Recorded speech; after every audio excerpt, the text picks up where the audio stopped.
Today's lecture is going to be about the scientific method and how environmental scientists use this tool to interrogate natural systems.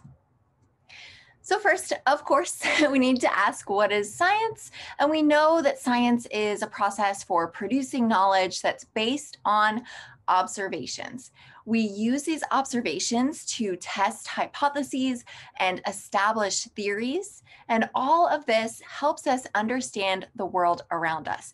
Science is very valuable because it helps us understand the natural world and also meet practical needs that we need in our societies, such as finding new medicines or new energy sources or new foods. In this section, we're going to investigate how and why science follows standard methods.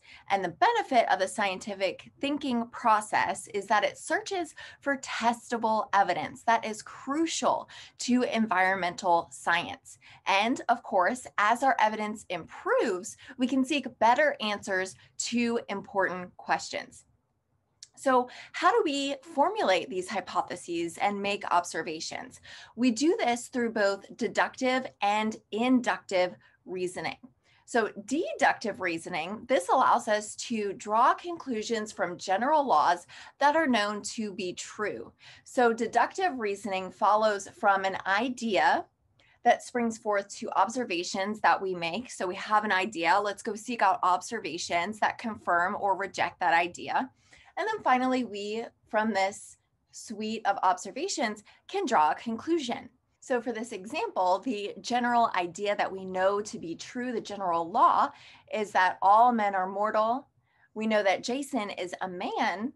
And so therefore, we can, through deductive reasoning, state that Jason is mortal. However, often we don't know those general laws that encompass the natural systems that we're interested in. In this way, we then must rely on observations to find general rules.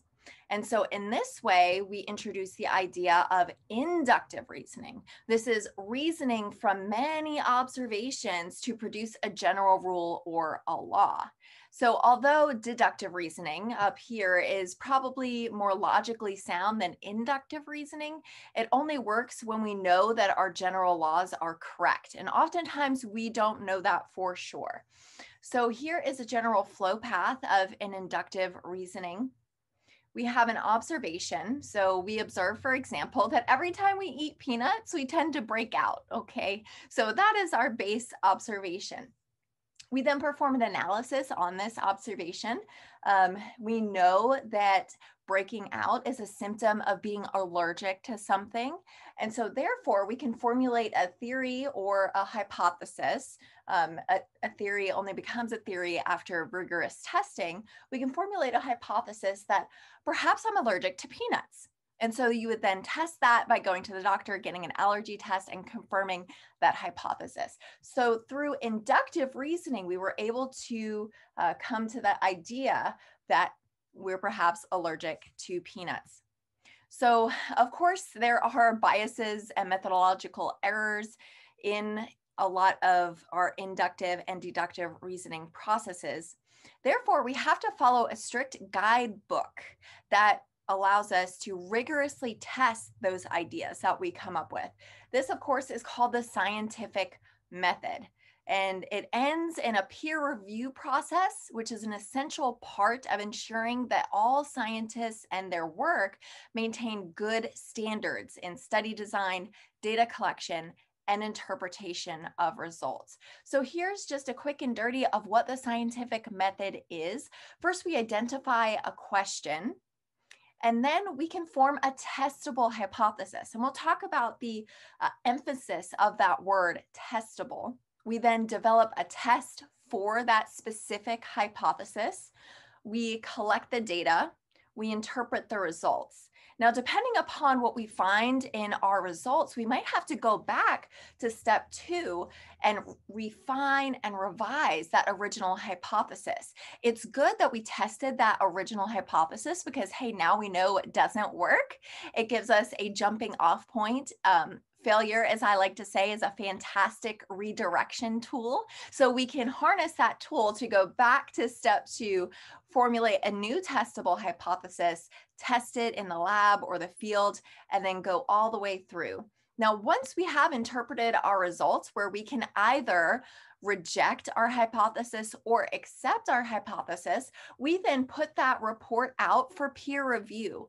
Now, what that means is that you write a scientific journal article, you send it out to people in your field who have an idea of the methods that should be used in your field and have a really good understanding of the field itself.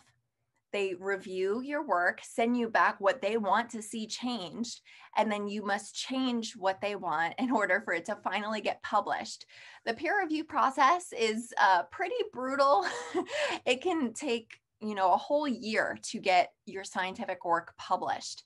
And so here, I just wanted to show you the scientific method in action. This is me along with my field assistant sampling Arctic sediments a couple of years ago. And here I want to emphasize that we're taking multiple samples of the same sediment core. So I was focused on microbial communities in marine sediments, in mud, basically. But in order to have a robust understanding of the system itself, we had to take repeated measures of the same mud over and over and over again.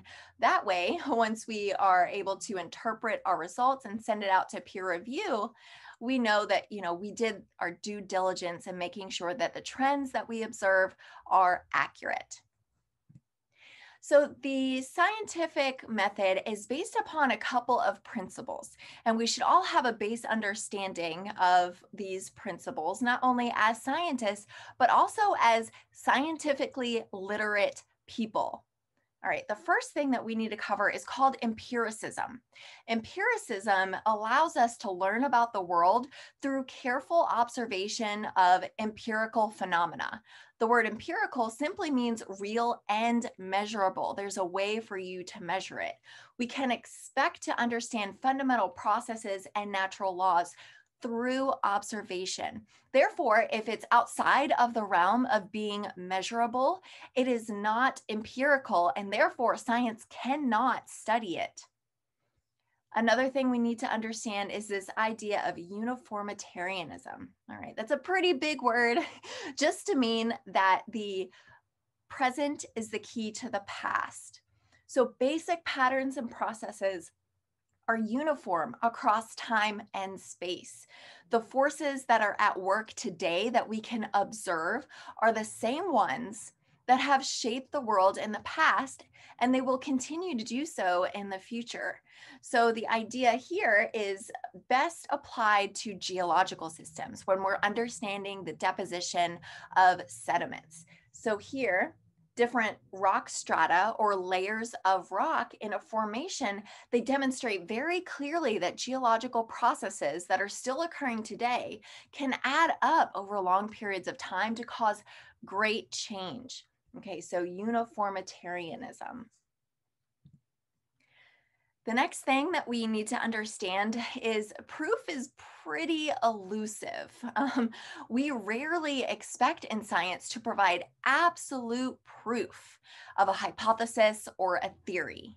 Instead, scientists, of course, we test our hypotheses, but instead of saying our hypothesis is true, we fail to falsify that hypothesis. This is extremely important. In science, we're testing hypotheses, trying to falsify them.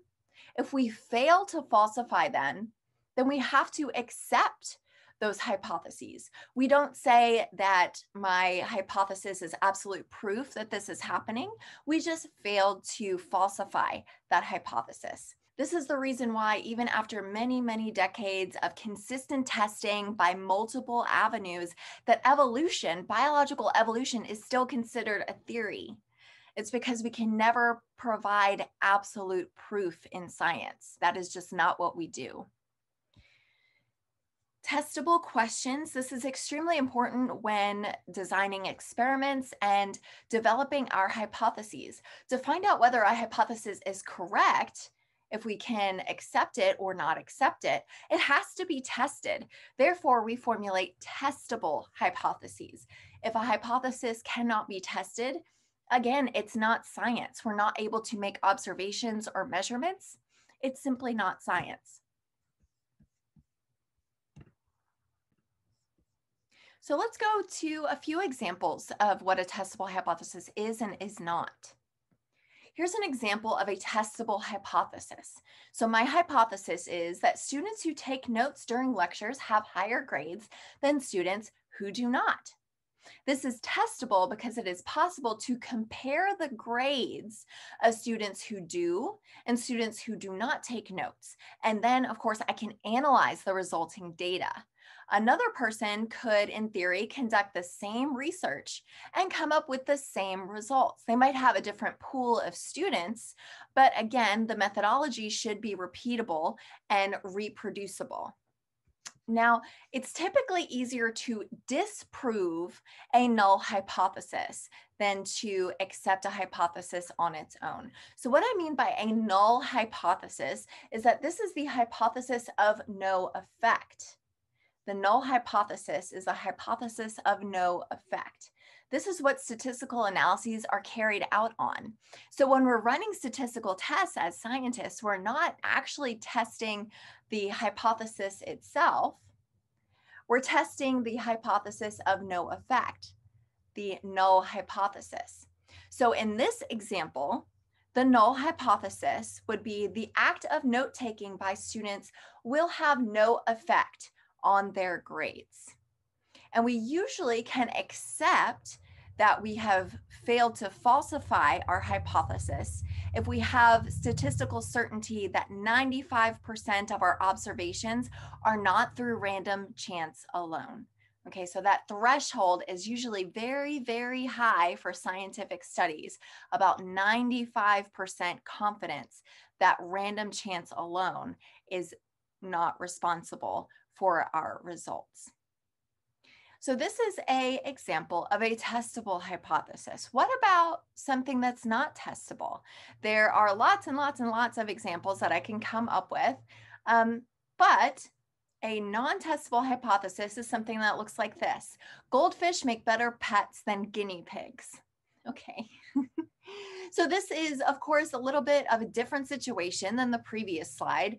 Here we have something that's not something that can be measured really objectively, because this is just a matter of opinion. There's no agreed upon definition of what a better pet is. So while it's possible to argue why goldfish make better pets than guinea pigs, there's no way to prove it or statistically test it. All right, so this is an example of what a testable hypothesis is not. So going back to the basic principles of science, we need to understand this thing called parsimony. You might have also heard this referred to as Occam's razor. This is just the simpler, more parsimonious answer is usually the correct one when you have a situation of multiple plausible explanations. The one that takes a fewer amount of steps to explain the result is more likely to be the correct reason behind that observation. And we have a video for you to watch on the tartan giving a really clear example of what Occam's razor is and how to apply it. Next is the idea of uncertainty. Knowledge changes as new science and new scientific methods are discovered and developed. Okay, and so as we have this new evidence and these new tools, the explanations that we have for different observations are going to change. And this is normal and this is good. It's a really fantastic thing that we have institutions like museums and research universities that hold on to samples and logs of data for a very, very, very long time, because oftentimes a new tool, technique, or instrument might come around that will let you reanalyze that set of data or those samples and come up with new conclusions or reaffirm the previous conclusions about a study. Next is the idea of repeatability. This is extremely important in environmental science as well as every other scientific discipline you can imagine. Tests and experiments should be reproducible and repeatable. If the same results cannot be reproduced by another scientist in an independent laboratory, then conclusions are likely not correct. So what we mean by repeatability is that you have the same treatment, but you have multiple replicates, multiple instances of that same treatment in your experiment. That way you have repeated measures of the same thing again and again and again. This goes back to a few slides ago on the scientific method, where I showed you how me and my field assistant sample the same mud core over and over and over again. Now, reproducibility is a little bit different in that it's not you performing the repeated measures. It's an independent set of researchers that are trying to do the same experiment that you did and come up with the same or similar results. If they're not able to reproduce the results that you produced on your own, then something might be fishy. Either your results are a little bit skewed in some way, or their results are a little bit skewed or off in some way. So one strategy to improve confidence in the face of uncertainty is to focus on probability. And probability is simply how likely something is to occur. It's often more of a useful concept than proof, because people can understand, okay, there's confidence intervals, there's a certain amount of wiggle room in their experimentation. This is because absolute proof, as we mentioned before, is nearly impossible to achieve, but we can frequently demonstrate a strong trend or relationship, one that is unlikely to be achieved by chance alone. So probability does not tell you what will happen for sure. It instead tells you what is likely to happen based on observations and statistical testing. So for example, you have a 20% chance of catching a cold this winter. There's another virus going around beyond the common cold, but I don't even want to talk about that right now. So every other normal year, you have about a 20% chance to catch a cold this winter. What this means is that if you have a block of 100 people, 20 of them are likely to catch a cold. This does not mean that you're going to catch the cold. In fact, it's more likely that you won't catch the cold, because if we're looking at a block of 100 people and 20 of them are likely to catch a cold, that means 80 of those people will not be likely to catch a cold. Another example is flipping a coin. So suppose you flipped a coin and got heads 20 times in a row. Okay, of course, this is pretty unlikely to happen by chance. It is possible. It could be just coincidence and you got 20 in a row, but of course, that's pretty unlikely. You might consider that it's very likely perhaps that there is a alternative causal explanation. Perhaps the coin was weighted towards heads, for example. And so again, we consider the causal explanation reliable or significant if there is a less than 5% probability that it will happen by random chance, or we are 95% confident that it did not happen through random chance. We have different types of experimentations. We've been talking about the scientific method and how we achieve robust experiments, but we need to reflect on their different types of experiments, especially in environmental science. So first up is a natural experiment. This is one that involves observation of events that have already happened. This is when you interpret a causal relationship between different variables. And of course, we have to use natural experiments in cases where things would just take too long to make observations. So for example, a geologist, they might want to study mountain building. Okay, it took several million years for the Smoky Mountains to be built. No geologist has several million years to make an observation about mountain building. Instead, they go look at the rocks in our Great Smoky Mountains National Park and the surrounding areas. Or an ecologist might be curious about how species co-evolve or evolve within a lineage. But again, that ecologist does not have a million years to watch a individual lineage evolve through time. Instead, it looks at evidence within the lineage, particularly in this example, looking at the evolution of the horse in its fossilized bone. So next we have manipulative experiments. This is probably what you might be more familiar with, and we typically think of manipulative experiments as occurring in the laboratory where we can closely control and monitor conditions.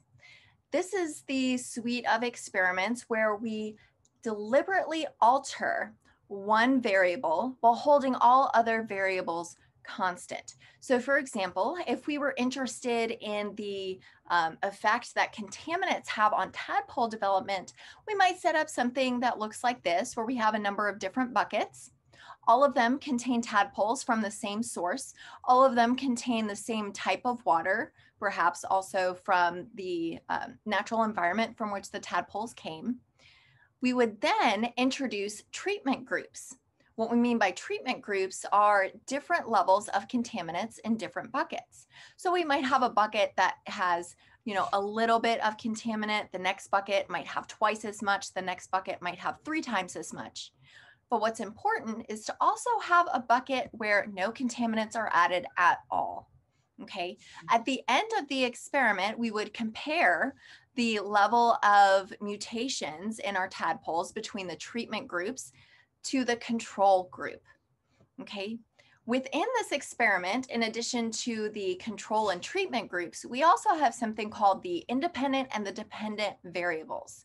The independent variable is something that is not changing at all in the experiment. It is not the focus of our study.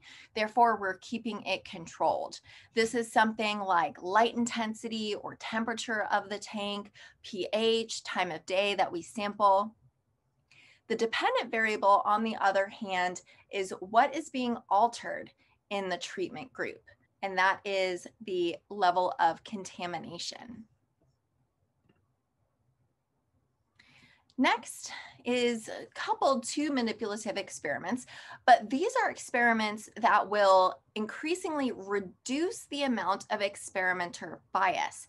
These are blind experiments in which the researcher does not know which group is treated until after the experiment is completed. So going back to our tadpole example, suppose that a researcher sees a tadpole with a small nub that looks like it might be an extra leg after the experiment is completed. So whether this researcher calls a snub a deformity might hinge on whether or not that tadpole was in the treatment group or the control group. In that way, the experimenter is inflicting bias on the data, and we want to avoid that as much as possible. So that's why a lot of experiments are carried out blind, where the researcher doesn't know which sample, or in this case, which tadpole came from which treatment or control group. And of course, in a lot of health studies, they implement the use of blind experiments for new drugs. This is predominantly double blind, actually, where both the researcher and the person taking the drug does not know whether or not they're in the treatment or the placebo group. So how science works. I love to call science the great self-correcting machine. And that's because we have a basic framework for how it works. We carry it out. And through carrying out the steps in a rigid fashion, we're never going to put forth something that is inherently incorrect or falsified. If we do falsify our hypothesis, we have to go back in the scientific method. And in that way, it's self-correcting. It has built within it guardrails to prevent against pushing out or disseminating false results or interpretations. So predictions are tested with observations, experiments, or both. And experiments are typically performed on an experimental group as compared to a control group, as we just spoke about. The conclusions that we draw from these experiments and the data are tested with statistics. And those statistics are carried out on replicates or repeated measures. So we cannot make a conclusion based on just one data point. We have to have repeated measures of that data so that we can actually statistically analyze it, because you can't run statistics on one data point. A hypothesis that is not consistent with the data they're telling us must be modified. And of course, it's helpful to know what doesn't work. That way you don't repeatedly make the same mistake again and again and test the same hypothesis again and again. It's a great redirection tool when you know that it doesn't work. We then, of course, test our new hypothesis after we figured out that we could falsify our original one. The act of formulating, testing, and evaluating hypotheses is the cornerstone of the scientific method. If you take nothing else away from this lecture, it's this. And then also, in my view, disseminating results is arguably the most important part of the scientific method. What I mean by this is that it does the world and your community and your scientific community no good if you perform an experiment and tell nobody about your results. It might as well never have happened. So getting your results out there and communicating them effectively is extremely important to science. The keystone to scientific literacy in the population at large is effective science communication, where you make your results accessible and you convey the importance of your results for society at large. It could be environmental impacts, it could be community health impacts, but getting across and communicating why your results are important is extremely valuable to the scientific method. Okay, we have different types of research. So we just talked about different types of experiments, but now let's just talk about different research as a whole. So basic research advances our knowledge of living systems. So this is something like ecology, for example. Ecology does a lot of basic research. Another way to think of this is it's foundational research. It's making the observations that can then help shape other scientific endeavors. So here we just have some examples of what basic research would look like if we were to go to the Arctic and just do a survey of how many walruses are there. This is an example of basic research. This is a photograph that I took during one of my Arctic expeditions. Or if we were to go to a subalpine lake and we were curious about the herpetological fauna, the snakes, lizards, reptiles, turtles that are there. Again, we would just make observations and record the data in our survey. So this is an example of basic research. Applied research takes this a little bit further and solves practical problems that we have. This is where environmental science comes in. We are applying the tools and data and observations from basic research like ecology to implement practices that are going to help restore and conserve, for example, or manage forests. A great example in our backyard of applied research is Maryville College Woods and the eradication of invasive plant species. This project was carried out over many years through many different partnerships, both academic and industrial. And what they were able to do is nearly eradicate privet and some ivy species in Maryville College Woods. The removal and eradication of invasive plant species allows the natural species, the endemic species, the ones that are native to the area, to grow and flourish. And thereby we increase the biodiversity of the overall ecosystem. So this is an example that is free for you to go take a look at Maryville College Woods behind campus. So let's talk a little bit about the data that is produced within these different types of experiments. We have observational data. Observational data describe biological organisms or the details of biological processes. And the images that we have here are just pretty birds in the Arctic during my first expedition there. But when we were there, we observed the Arctic chicken, which I didn't know there was just a free Arctic chicken around, but that's really cool. And it was also hatchling season for a type of waterfowl while we were there. So in this way, we make observations and collect observational data that describe the biological systems. In this case, those biological systems being birds in the Arctic. We also have experimental data. This describes the results of experimental manipulation. And what I mean by that is we take the initial sample and then we subject it to some sort of experimental research, either in the lab or in the field. And here's just an example of the workflow of what that looks like. So for example, my research focused on Arctic sediments. We would have to go out on a boat, collect this sediment. I would then go to the lab and do some sample manipulation. So this is me in a cold room working with those Arctic sediments and setting up the experiments to be carried out. I would then collect the data.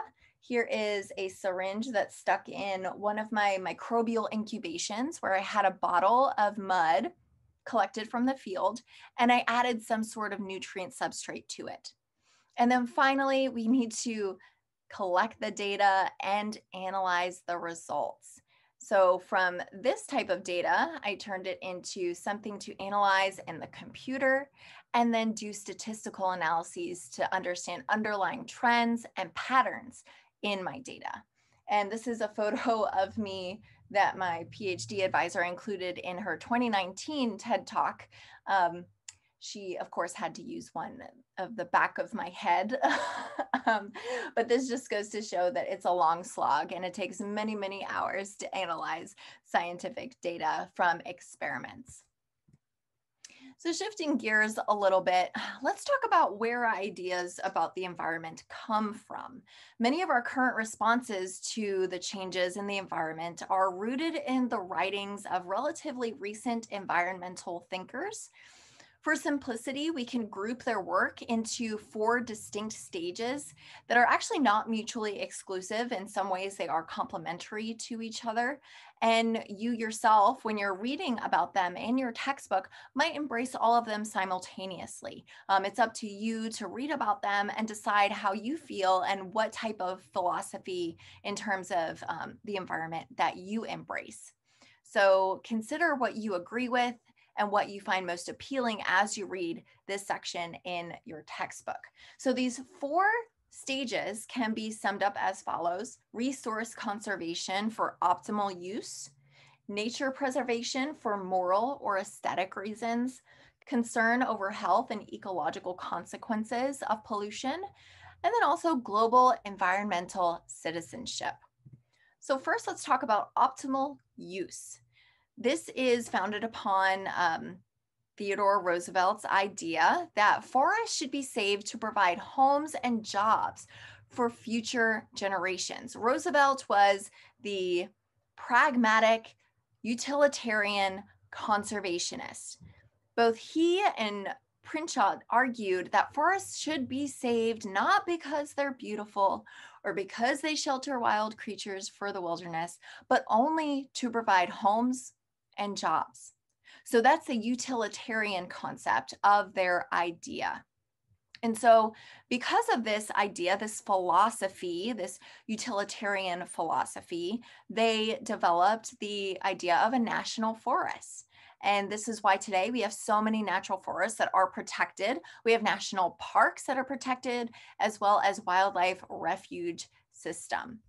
And Pinchot wrote that, quote, "There has been a fundamental misconception that conservation means nothing but husbanding of resources for future generations. Nothing could be further from the truth. The first principle of conservation is development and use of the natural resources now existing on this continent for the benefit of the people who live here now." Okay, so he had a very pragmatic approach to natural resources and conservation. And this pragmatic approach still can be seen in the multiple use policies of the US Forest Service. So John Muir, he worked with Roosevelt to establish the national forests and national parks and wildlife refuge systems. And he was the first president of the Sierra Club. He actually opposed the idea of Pinchot's utilitarian policies. His idea is founded on more ethical and aesthetic concerns of the environment, and this inspired the preservation movement. He was an amateur geologist. He was actually a popular author, and he strenuously opposed the idea of using natural resources only for their benefit for mankind. He argued that nature deserves to exist on its own stake, regardless of its usefulness to humans. Aesthetics and spiritual values form the core of his philosophy of nature protection. And he believed that those values should hold as much or more weight as monetary gains. So it wasn't about building housing, it wasn't about forming jobs, it was about embracing nature and protecting nature for nature's sake. And he wrote, quote, "The world, we are told, was made for man, a presumption that is totally unsupported by the facts. Nature's object in making animals and plants might possibly be the first of all the happiness of each one of them. Why ought man to value himself as more than an infinitely small unit of the great unit of creation?" So in other words, he's saying, we're not special. Nature is here not only for us, but also the animals and plants that rely on this land. Therefore, we should preserve it for their sake as well as ours. We also have a pioneering wildlife ecologist named Aldo Leopold, and he bought a small worn out farm in central Wisconsin. He formulated this idea and advocated for a land ethic. Okay, this land ethic encompasses working together with the community to preserve the health and the beauty of the land. Okay, he wrote, quote, "Conservation is a positive exercise and skill and insight, not merely a negative exercise of abstinence or caution. Therefore, it's a effort that you need to put forward to preserve and to conserve. It's not just that we're not going to chop down trees and perform deforestation, it's that we're going to effectively manage this land to make it prosperous, more biodiverse, more healthy." He actually wrote a collection of environmental essays that suggest we should have an innate respect for the land. He was the founder of the Wilderness Society. Moving on from this, number 3 is the concern over health and ecological consequences of pollution. This is an image here of Rachel Carson. She wrote the landmark book called Silent Spring. This coined the term of canary in the coal mine.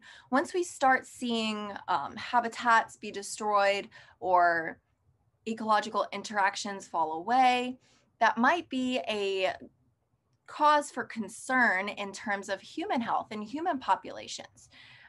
What we know is that coal burning in London reduced air quality, and it resulted in the deaths of about 12,000 people in the year 1952. Okay, so people started thinking about the effect of industrialization, its increase in air pollution, and how that might affect human health.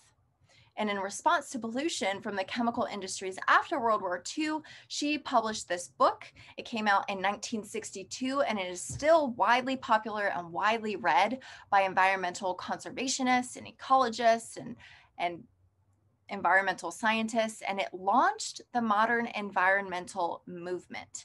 This is one of the several books that you can elect to read as an extra credit opportunity by the end of the semester. And I highly recommend that you read this classic book that spawned a lot of the conservation movement ideas and philosophies. Next, we have the idea of global environmental citizenship. This brings to bear that we have only one Earth, and that one Earth represents a shared resource across the entire human population. So when we're talking about environmental resources, if you have this global environmental citizenship view, it's not just regional things that matter. It's not just policies and practices in the United States that matter. It's across the globe. So we are all connected. And a great example of this is that many invasive species in the United States that we have here, for example, kudzu, that you see taking over the sides of highways and interstates. Another thing that brings to the forefront of this connection idea is rising sea levels. This can impact the Pacific Islands, and it's impacted by coal burning in Tennessee. So because we are burning coal in Tennessee, lots and lots of it, we're producing lots and lots of greenhouse gases, we're warming the atmosphere, we're increasing sea levels. Therefore, Pacific Islands are being directly impacted through storm events and losing of coastline. Another example, of course, is the plastic that we consume on cruise ships, but elsewhere as well. So all of that ends up in Caribbean coral reefs. When you send stuff to a landfill, it doesn't necessarily stay at that landfill. It gets brought out to sea, and it has an impact on other ecosystems that we never ever intended it to. So in conclusion, to wrap up both of the lectures from this week, environmental science gives us useful tools and ideas for understanding both environmental problems, and it helps us provide new solutions to those problems. We face persistent environmental problems. They do continue to grow in scope and breadth, but we can also see many encouraging examples of progress, like increasing access to knowledge and education and scientific data. Resolving these multiple problems together is the challenge for environmental scientists. As I've really laid out for you, environmental science is a truly interdisciplinary field, and we need to lead on the expertise of a wide range of scientists to present new solutions to these problems we face. And finally, science gives us an orderly methodological approach to examining environmental problems.